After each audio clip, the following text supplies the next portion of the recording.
A luta negra por uma posição no Brasil chamada Partido Brasil Novo PBN, 52, na década de 80. A IBASE, Instituto Brasileiro de Análise Social e Econômica, entrevistaram em 1985 na sede campestre do Clube Aristocrata em São Paulo, os militantes do movimento negro dos anos 30 e dos anos 70. Lá estavam os fundadores que foram alguns dos personagens que criaram a Frente Negra Brasileira na década de 30, a partir da cidade de São Paulo. Frente Negra Brasileira, em 16 de setembro de 1931. Nascia em São Paulo uma das maiores entidades negras do século XX, a Frente Negra Brasileira. Vinha na esteira de diversas entidades que se formaram no início do século passado. Sua missão era de integrar o povo afrodescendente à sociedade. Autodenominada órgão político e social da raça, a frente atingiu dimensões inusitadas, chegando, inclusive, a tornar-se partido político.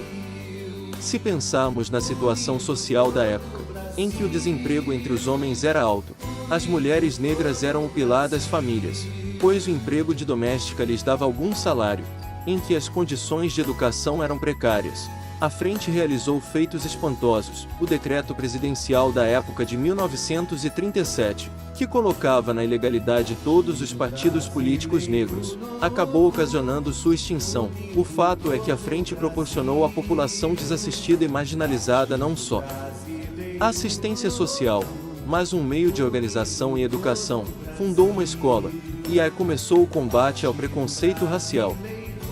A Frente Negra era única e respeitada por todos, assim é que em 1937 tinha candidato próprio. A Frente ia lançar candidato, nenhuma outra entidade de São Paulo quis lançar candidato. Você vê que era tal a consciência daquela época, daquele processo, que você chegava à Procultura, clube da época, e perguntava: por que você não vai lançar candidato? A resposta era: não vou lançar porque a Frente Negra vai lançar. A Frente Negra Brasileira foi o ponto culminante da sociedade negra em São Paulo.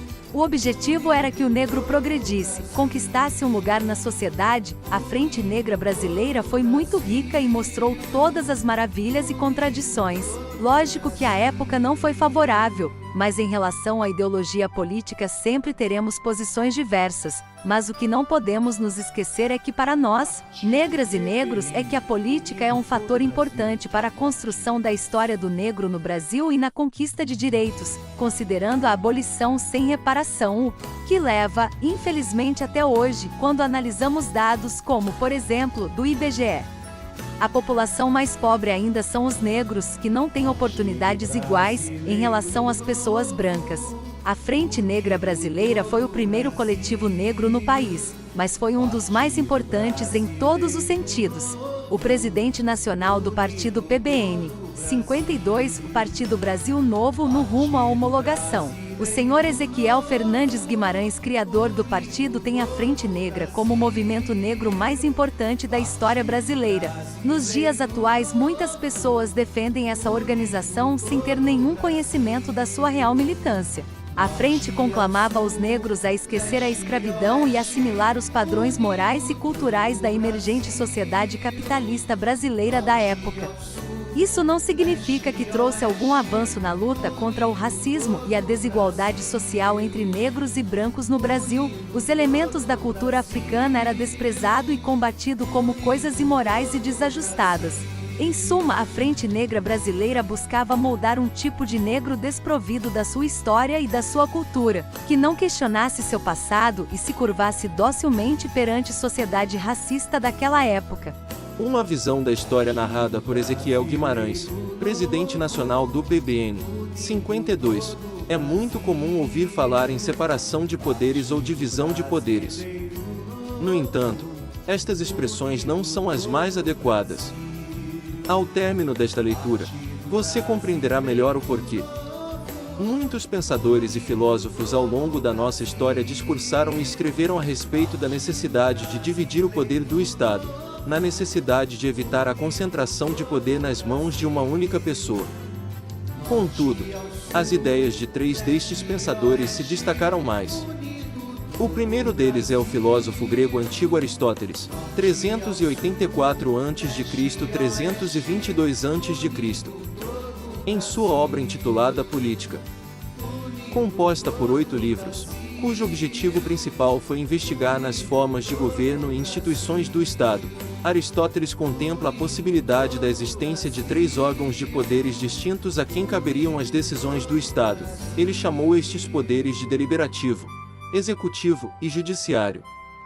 Tais ideias teriam sido influenciadas pelo pensamento de Platão, em cuja obra República ele dizia: o homem perde sua virtude se tiver em suas mãos todo o poder concentrado. O segundo importante destaque é o filósofo inglês moderno foi John Locke, de 1632 a 1704.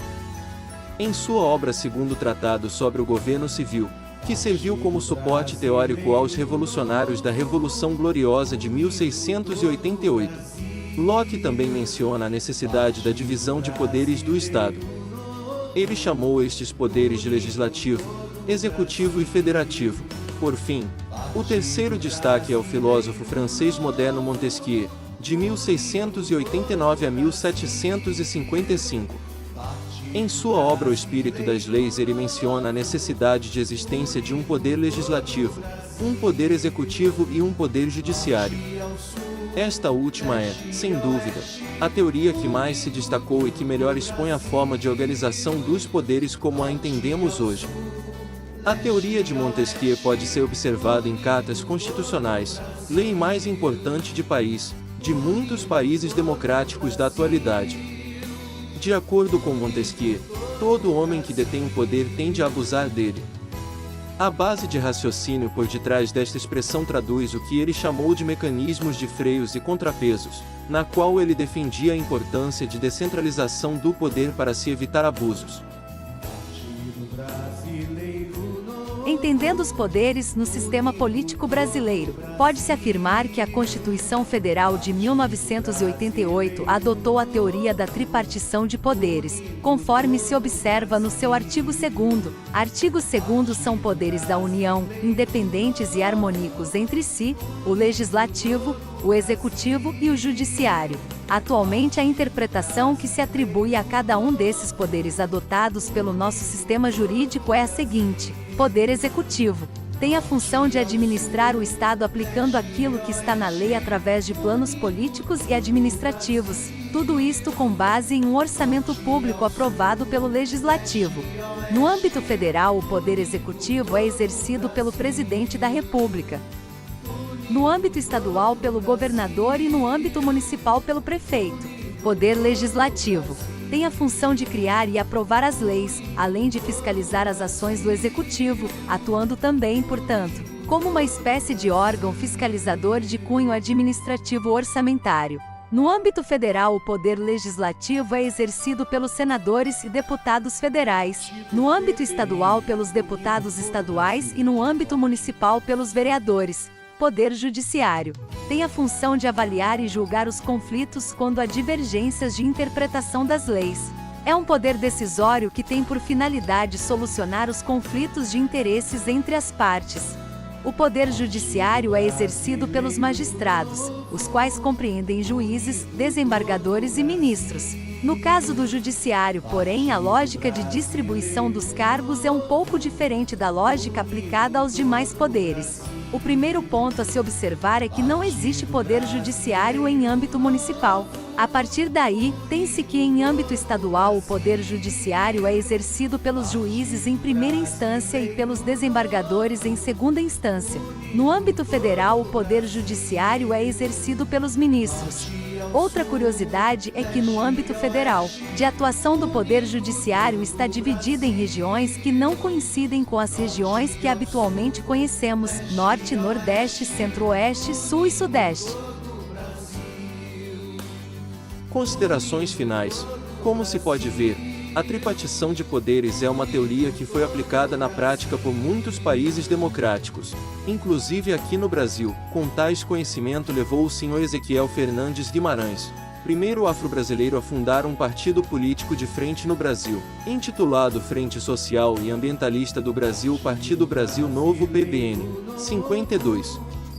Como seu nome intitula, mais ações sociais e proteção ao meio ambiente, e assim teremos qualidade de vida em todos os sentidos. Hoje, 79 anos depois, podemos concluir que ainda há muito a aprender com aqueles que nos antecederam.